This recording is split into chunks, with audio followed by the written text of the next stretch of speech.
তো মানি প্ল্যান্টের পরে হচ্ছে এই রক্ত গাঁদাটা। এটা না একটা কাহিনী আছে, এটা বলছে।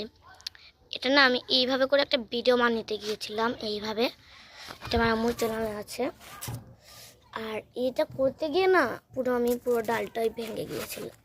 এই পুরো ডালটাই কাপড় চাপড় দিয়ে বেঁধে রেখেছি, সাইডে ছোট রেখেছি, এই জন্য রক্তের মতন কালারটা না হয়ে হালকা কমলা হয়েছে। এটা ছায়া, এই যে দেন আছে এইটা থান আসলে কি নাম, যদি নাম জেনে থাকেন আমাকে প্লিজ একটু বলবেন। এটা কতটা সুন্দর, মানি প্ল্যান্টের মতনই, তবে কী যে আমি সেটা জানি না এটা কোন দিন থেকে এটা এখানেই ছিল, তবে এটা এখানে রেখে রোদে হয়ে গেছে, জন্য ছায়াযুক্ত স্থানে এটাকে রেখেছে। অ্যান্ড দেন আছে এটা স্পাইডার প্ল্যান্ট। এটা হচ্ছে স্পাইডার প্ল্যান্ট একটা ভ্যারাইটি। দেখেন কতটা সবুজের মধ্যে সাদা সবুজটা খুব সুন্দর লাগে। আর এটা হচ্ছে আমাদের রিপোর্টিং, ভাই এটা অবস্থা খারাপ রিপোর্টিং পটটা। এটা কত আমার এটা খুব ভালো লাগে।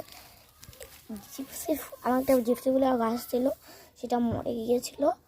আর তারপর ওইটার নাসাইটা অনেক কিছু ছিল, তবে পাইনি। তবে ওইটার বদলা এইটা এনে ফেলেছে। আর এটা আমার জিপসিগুলোর থেকেও খুব সুন্দর লাগে। দেন আছে এটা একটা শীতের গাছ, প্রায় সবাই চেনে। এটা হচ্ছে যারা যারা চেনে না তাদের জন্য বলছি, এটা হচ্ছে ডায়ান্থাস। হ্যাঁ, ওইটা হচ্ছে পিটোনিয়া। হ্যাঁ, পিটোনিয়ার এইটার নাম আমি চিনি না। ডায়ান্থাসটা আমার এত সুন্দর লাগে, এত সুন্দর এটা ডায়ান্থাসটা। ওই দেখেন দূরে আমার, ওই দেখেন এটা হচ্ছে আমার কবুতর। এখানে আছে আমার মরিচ এর মতন একটা গাছ।